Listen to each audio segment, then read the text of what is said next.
Okay, so we had Night of Champions 2025 from Riyadh, Saudi Arabia, another Saudi show. And I got to say, this crowd was quiet some parts of the show. They were definitely quiet for Rhea and Raquel, but they were more excited for Cody and Randy, Sami Zayn, Karrion Cross, more vocal with the main event. Um, I did not watch Jacob Fatu versus Solo Sikoa. I actually missed that match, so I got to go back and watch that and see what went down. I mean, I saw the results and I saw who returned and who debuted. That 7 foot guy, I forgot his name. I can't even really pronounce his name, but yeah, let's just get through the show and give you my thoughts on it. I thought it was a decent show overall, and not a lot of backstage stuff. We don't really need that. I mean, usually these PLEs they go by pretty good, pretty smooth. There's really no dull moments, which is good. When you have about 8, 9, 10 matches, you're probably gonna have about 3 matches that is a waste of time. About 3 matches that could be saved for Raw and SmackDown, like Raw SmackDown matches. And I'm glad Triple H still sticking with that same formula. If you don't have a heated program or a heated rivalry going into the PLE, you're not going to be on the PLE. That's just how it is, right? If you do not have a storyline or even a big enough star, you're not going to make it on PLE, right? So for the first match we had was Cody versus Randy Orton, the King of the Ring finals. You know, going into this match, I did not have any high expectations of to who was going to win. I wasn't expecting Randy Orton to win at all. In fact, Cody Rhodes winning, to me, sets up a heel turn down the line for Randy Orton, and he showed some heel tendencies like bringing a steel chair, and then he went to unloosen the turnbuckle pad. So essentially, trying to cheat to win, to beat Cody Rhodes, doing whatever it takes to be king in the ring, King Randy, right? So Cody goes over clean with a crossroads. You know that him trying to cheat, it actually cost him the match. So that to me plants the seed that down the line when Cody wins back that title, that's when Randy going to strike and most likely, you know, turn on his protege, which is bound to happen. Like, look, I don't really care for a babyface Randy Orton at this point. That had him as a babyface, it brings nothing to the table. It really doesn't. His best work only happens when he is a heel, when he is a villain. Like, be honest. Do you guys really buy into a babyface Randy Orton? In 2025, sure, because you know he was coming back at first, and you know the crowd loves cheering, singing his theme song, right? But outside of that, there's nothing really to cheer for except the fact that he has more skin in the game. You know, he has a long career and basically a legend at this point. But whenever he turned babyface, it was never interesting. It was never really intriguing to see what he was doing. Like I said, his best work is when he's a villain, when he is the antagonizer. And him as a babyface to me is dull. I'm just waiting for him to turn heel at this point. Go back to '09 Randy Orton because as a fan at that time, you know, around that age, 2008, 2009, I grew up on a villainous Randy Orton. So I was used to seeing him doing foul shit, you know, him cheating to win, punting dudes in the head, kicking their head off their damn shoulders. That's what I was conditioned to seeing, or how I was supposed to view Randy Orton at that time. So it's just natural for him to be a villain. But Cody winning was predictable because that's your quarterback. And for SummerSlam, what else match you gonna do? I mean, they could have easily done Punk and John Cena for SummerSlam, but I see why they want to get that out the way, right?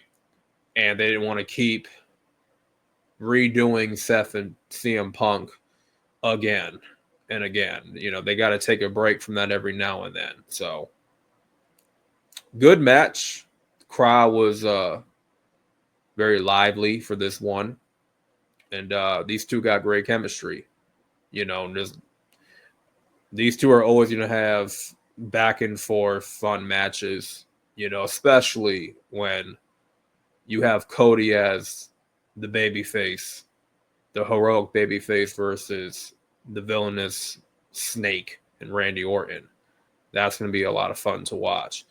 Up next, we get, I believe, Raquel Rodriguez and Rhea Ripley in a street fight. And this was a last minute. This was a match made on Raw. And this was just to get Rhea Ripley on the PLE. Obviously they had Dom versus AJ Styles booked for this PLE, for the Intercontinental Championship, because there's 6 matches on this PLE. So it's like, if Dom wasn't injured, this match would not be happening at all. I can guarantee you that. But this was a fun street fight. I got to give both ladies their props. They went out there. They looked good in the little cat suit. You know what I'm saying? Maybe it's a good thing they don't got to show no skin, because what they wear, it's already attractive enough, right? So both these ladies, they put on a good street fight and, good back and forth. They got a lot of history from NXT. But most of that feud, that rivalry, Rhea Ripley has dominated, and she's gotten the best of Raquel, except that one match they had in NXT, last woman standing match, which Raquel would win that, and that was her only win against Rhea. So the match ends off with a hellacious riptide on top of the table on the turnbuckle. Right, and Rhea gets the 3 count for the win. I thought that was unique. It's a good thing it wasn't a botched spot, or I'm glad the table, didn't move or anything. Like, it was shaking a little bit, but it's a good thing they kept their balance. They pulled it off. That's all I gotta say about that. Decent match. Up next, we get Karrion Kross versus Sami Zayn, everybody's favorite good guy.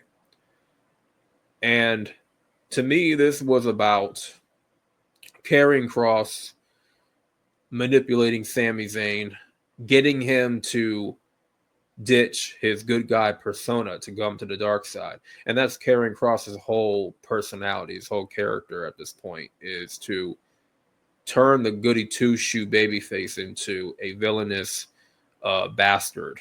Turn the good guy, turn Superman into Joker, pretty much like himself, right? And I think that's a good story to tell with Karrion Kross. He's not doing a whole lot of wrestling these days, and he's not really booked for anything important. But when it comes to his character work, he's definitely excelling in that. Decent wrestler, he can go in the ring, but I think he really excels the most when he's cutting a promo. And of course, this was an easy win for Sami Zayn. This was just a pop the crowd type of match to get Sami Zayn on the card, shut the IWC up to get Karrion Kross involved in something decent. Yeah, I mean, nothing really bad about this match. I just like the storytelling, the psychology of Karrion Kross provoking Sami Zayn, and this was about telling a story that was strictly it, you know. So Sammy goes over, and I don't know what's next for Sami Zayn, to be honest. I don't know where he goes from here. I don't know if he goes after the World Championship. Who knows? Or maybe they continue this and Karrion Kross continues to antagonize Sami Zayn until he just snaps and goes to the dark side. Who knows? But yeah, they gotta get a little creative though. So next we get the U.S. Championship match, which was a match I actually skipped because I was in a rush to get through the pay-per-view. All I know is Solo won the U.S. title, which was the best choice. Jacob Fatu does not need the championship. To me, he's fine without it. And I think he's better off without it. I think, you know, it took about, 4 guys to take out Jacob Fatu. So Solo got a lot more backup now. He got not just Jeff Cobb. That's not his name, right? His name is JC Mateo. Okay, that's his real name or his ring name right now, JC Mateo. He got him. He got Tongaloa back, and he got Hukuleo. That's his name. I finally pronounced it right. He got him. So now he got 3 people, 3 enforcers on his side. So they're giving Jacob Fatu an uphill battle to climb. This forces him to go find backup. Obviously, one being Jimmy Uso. I'm predicting the other one's going to be Tongaloa. Not Tongaloa. What's his name? Tamatonga. Tamatonga is going to be siding with Jacob Fatu. You know, so that should be interesting to see how that comes together, you know. But I think that this is a match that could have happened for SummerSlam. I think they didn't have to do this at Night of Champions, but, you know, I'm glad Solo finally was able to win a title after all this time. He's put in a lot of work in his character. He's been stepping up, you know. To me, he really improved the last year. And it seemed like he was going nowhere after losing the Roman on the Netflix debut, after losing that that Bloodline Rules match. So this was a good bounce back for him. And for Jacob Fatu to just beat Solo, it would have been a big mistake because, okay, he beat Solo. He proved that he don't need Solo anymore. So there's no climb for Jacob Fatu. There's nothing for him to go up against. If he could easily take out Solo and JC and take out Tongaloa, then it's like, what's the point of them feuding if Jacob Fatu can just steam right through them? So it's good that they're giving him a little bit of adversity. They're giving him more of a challenge. Now he gotta face 4 guys. 4 guys gonna be on his neck going forward. So Solo is United States champion. I think that should be a good reign for him, and he should definitely be given a lot of time with the belt. I don't expect nobody to take that title off of him at all anytime soon. So yeah, I gotta see the full match though. But next we get Asuka and Jade Cargill. And my favorite to win this was Asuka. I want her to win the whole tournament. She's been gone for over a year. It's a good comeback story for her to come back, return, win Queen of the Ring, and fight Io at SummerSlam. Now, there's a chance they might still do that match. But that was one of the SummerSlam matches I was looking forward to seeing. But they have a bigger story in play with Naomi being Miss Money in the Bank, Jade winning Queen of the Ring. First of all, it's a decent match. And I thought Jade held her own pretty good with Asuka. It wasn't the best showing, but I see she's making improvements. And she's holding up her own, you know. I think what her and Asuka, I think Asuka is a little bit too advanced for Jade in terms of technicality and her striking ability. Um, Jade is going to have to work more matches with Asuka. I think her best matchup for her ability, for her level right now is Tiffany Stratton. Her and Tiffany Stratton at their level, they can put on the best match. And Jay will easily have her best match with Tiffany Stratton. I guarantee you that. Even her and Charlotte will have a great match. But I'm expecting those two ladies to steal the show. And the whole purpose, obviously, to tell the story that, Naomi is cashing in. She want to take everything from Jay. She want to ruin her moment. I mean, the story writes itself. It's a perfect setup. It's an easy one to expect to see coming. It may not even happen because a lot of us do see it coming. And sometimes with Triple H, he likes to pull a little swerve unexpectedly. So there's a chance that Jade will not beat Tiffany Stratton. And Naomi will not cash in at SummerSlam. Instead, Bianca might get involved in some capacity, in that whole situation. And who knows, maybe Bianca might go ahead and help Naomi cash in on Jade if she wins the title, right? I mean, he can book it any other way. I mean, I'm just expecting a swerve. I'm not expecting what everybody else is expecting because everybody's expecting for Jade to beat Tiffany for the women's title and then for Naomi to cash in on her and have her win the title and make Jade have this big climb and, give her some adversity to overcome, right? I mean, that's easy to see that coming, right? But knowing Triple H at this point, he might just, like I said, do something unexpected and do something completely different. So we'll have to wait and see. So now we go into our main event. And I believe that's all the matches I went over. John Cena, CM Punk, for the Undisputed Championship. Yeah, this match was okay for me. Nothing really spectacular.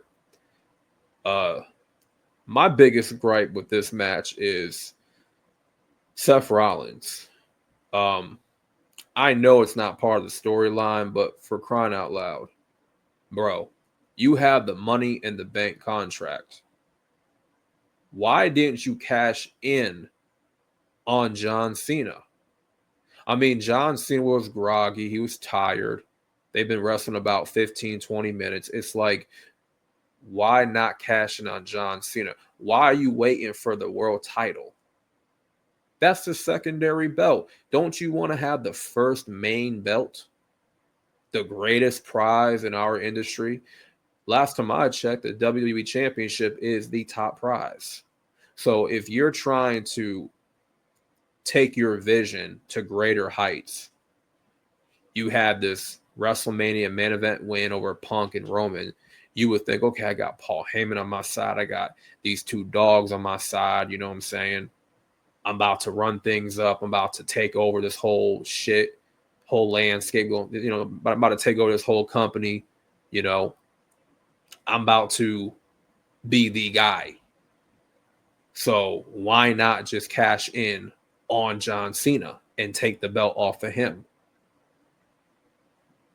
And this is why y'all wonder why Seth Rollins is always going to be second place to the number one guy. This is exactly why Seth is always going to be number two. Storyline or not, dude's number two. He wants to be number two at best. He don't want to be number one. Because if he wanted to be number one, he would have cashed that briefcase on John Cena, curb stomped him, and got the win. And took the title. But no, he has to wait for Gunther or Goldberg. He has to cash in on the World Heavyweight Championship. Right, that makes a lot of sense, right? Okay, makes a lot of sense. Cash in on the second world title. But no, you don't want to have the main prize. You want the secondary belt. Like, I don't know, man. Make it make sense to me. It's like, if you want to be the number one guy, then you should go after the number one prize in the industry, in the sport, in the company, hands down. You should go after that main title and not go for second place. But see, that's what Seth wants to do. He wants to go for second place. That's his character, essentially. He wants to be second best. He's okay with that. So, like I said, storyline or not, that to me made no type of sense. So, John Cena and CM Punk had their moment. They hugged it out. They fended off Bronson Reed, Braun Breaker, and Seth for a moment. Then, John tried to kick him in the balls, try to do what he did to Cody at Elimination Chamber. Punk caught his leg, and, then he turned around and Rollins hit him with the briefcase, curb stomped him, and then Cena got the win. And that's how it ended. And, yeah, I'm pretty sure it was a good match. Cena can still pull off a decent match, I'm surprised. But this is the last time we're going to see those two ever have their match. So, yeah, I mean, wasn't a bad PLE.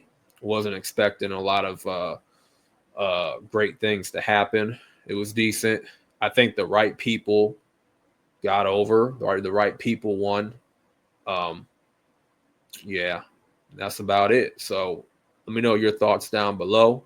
Make sure to like, comment, and subscribe. And yeah, with Saudi Arabia, the only thing I would say with the crowd is they need to be more lively. They got a long way to go because of Puerto Rico, Australia, Bastion, Berlin, Germany, France.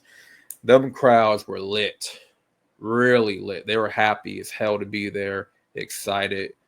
And I think Saudi needs to start having more of that same energy, right? They get a lot of shows, and they're getting Royal Rumble, so they better be lively for that and more excited. You know what I'm saying? They showed some excitement here and there, but for the most part, I would like to see them be more lively going forward. So that's just my only real criticism from the crowd. And yeah, so make sure y'all like, comment, subscribe. I'm out, and peace.